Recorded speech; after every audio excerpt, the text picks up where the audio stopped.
The next topic of the chapter French Revolution. The topic is Did women have a revolution? क्या women's ने भी revolution में part लिया था? तो हमने इसके बारे में डिस्कस करना है। फ्रॉम द वेरी बिगिनिंग, बहुत शुरुआत में womens were active participants in the events.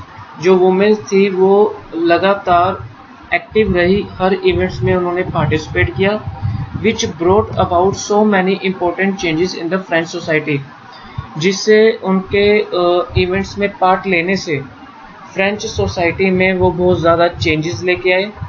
उन्हें होप थी, they hope that their involvement would pressurise the revolutionary government. उन्हें होप थी कि अगर जो उनकी इन्वॉल्वमेंट्स हैं इवेंट्स में, उससे जो रेवोल्यूशनरी गवर्नमेंट है उसके ऊपर वो प्रेशराइज कर सकते हैं, ताकि वो कुछ ऐसे कदम उठाएं जिससे उनकी जो लाइफ है वो इम्प्रूव हो सके। Most womens of the third estate had to work for a living. बहुत सारी ऐसी वुमेन्स थी जो थर्ड एस्टेट की थी, जिन्हें काम करना पड़ता था अपनी लाइफ को आगे मेंटेन करने के लिए। दे वर्क एज सीमस्ट्रेस और लॉन्ड्रेसेस। वो जो काम करती थी वो कढ़ाई बुनाई का काम करती थी, लॉन्ड्रीज का काम करती थी, या फ्लावर्स को सोल्ड करना, फ्रूट्स वेजिटेबल्स को सोल्ड करना मार्केट में, and were employed as a domestic servants. वो घर पे जाके एज ए डोमेस्टिक सर्वेंट्स भी काम करती थी फॉर प्रॉस्परस पीपल, जो कि अमीर लोगों के घर पे जाके वो काम करते थे।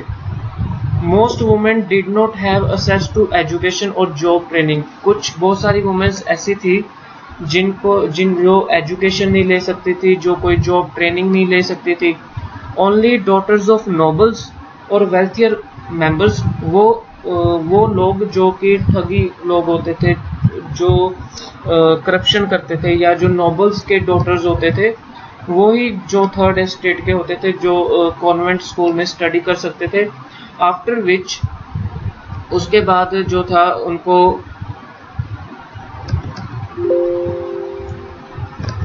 After which their families arranged a marriage for them. उसके बाद उनकी मैरिज के लिए मैरिज कर दी जाती थी। Working women had also to care for their families, that is cook. जो वर्किंग वुमेन्स होती थी, जो लगातार घर में जाके काम करना, कोई ना कोई काम वो करते रहते थे, उन्हें अपने परिवार की केयर भी करनी होती थी, उन्हें खाना भी बनाना होता था। उन्होंने फैच वाटर, जैसे पानी लाना होता था, और लाइन में खड़े होकर वो ब्रेड लेते थे, और अपने चिल्ड्रंस के लिए लुक आफ्टर करना। Their wages were lower than those of the man. उनकी जो वेजेस थी वो मैन से काफ़ी कम थी। In order to discuss and voice their interest, women started their own political clubs and newspapers. ये जो सारी चीज़ें थी जिससे वुमेन्स काफ़ी परेशान थी, और वो इनके ऊपर डिस्कशन करते थे वुमेन्स के इंटरेस्ट को लेके, और जिसके बाद उन्होंने अपने कई पॉलिटिकल क्लब्स बनाए और न्यूज़पेपर में जो है डिस्कशंस होने लगी। About 60 womens club came up in different French cities. 60 womens club जो थी वो फ्रेंच सिटीज़ में वो आए, और उनमें से सबसे कामयाब जो वुमेन्स क्लब था उसमें था society of revolutionary and Republican women. ये बहुत फेमस पॉलिटिकल क्लब रहे। One of their main demands was that women enjoy the same political rights as men. उनकी मेन डिमांड ये थी कि जो वुमेन्स हैं वो सेम वही इंजॉय करना चाहते हैं पॉलिटिकल राइट्स जो मेंस को मिले हैं। Womens were disappointed that the constitution of 1791 reduced them to passive citizens. Womens बहुत डिसअपॉइंटेड थी कि जो कॉन्स्टिट्यूशन बनाया गया 1791 में, उनमें उनको सिर्फ पैसिव सिटीजन्स का ही अधिकार दिया गया, जिसमें पैसिव सिटीजन्स उनको बोलते हैं जिनको वोट देने का अधिकार नहीं होता। They demanded the right to vote. वो डिमांड कर रहे थे कि उन्हें भी वोट देने का अधिकार हो, और वो असेंबली में इलेक्ट हो सके उनको, और वो पॉलिटिकल ऑफिस को भी होल्ड कर सके।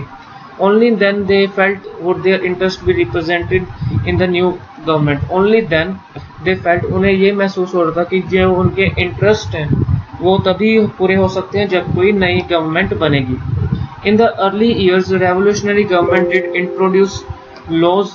They helped to improve their lives of women. In the early years, बहुत पहले सालों में जो रेवोल्यूशनरी गवर्नमेंट थी उन्होंने कुछ लॉज इंट्रोड्यूस किए थे जिनमें women In the early years, the revolutionary government did introduce laws that helped the improve the lives of the women. In the early years में क्या हुआ था कि जो रेवोल्यूशनरी गवर्नमेंट थी उन्होंने कई लॉज इंट्रोड्यूस किए ताकि जो वुमेन्स की लाइफ है वो और ज़्यादा इम्प्रूव हो सके. Together with the creation of state schools, उन्होंने कई स्कूल्स बनाए जिसमें स्कूलिंग कंपलसरी थी ताकि सारी लड़कियों के लिए.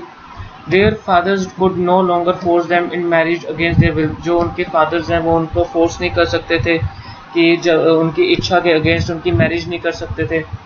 Marriage was made into a contract entered in a freely and registered under civil law. जो मैरिज थी वो तभी हो सकती थी कि जो लड़का लड़की है अगर उनकी मंजूरी होगी तभी उनकी जो मैरिज है मानी जाएगी.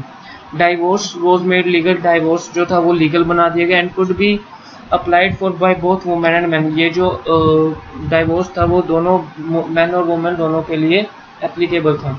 ये अगर वो चाहें तो एक मंजूरी से वो डाइवोर्स ले सकते हैं. Women could now train for jobs.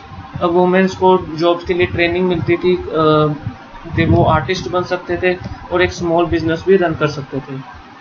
Women struggle for equal political rights however continued. जो वुमेन्स थी वो लगातार अपने पॉलिटिकल राइट्स के लिए स्ट्रगल कर रहे थे.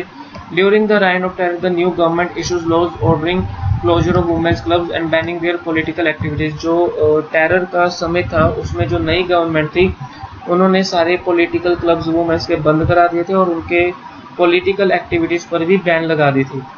Many prominent women were arrested and number of them executed. बहुत सारी वुमेन्स जो थी उनको अरेस्ट कर लिया था और उनको कईयों को तो मौत के घाट उतार दिया गया.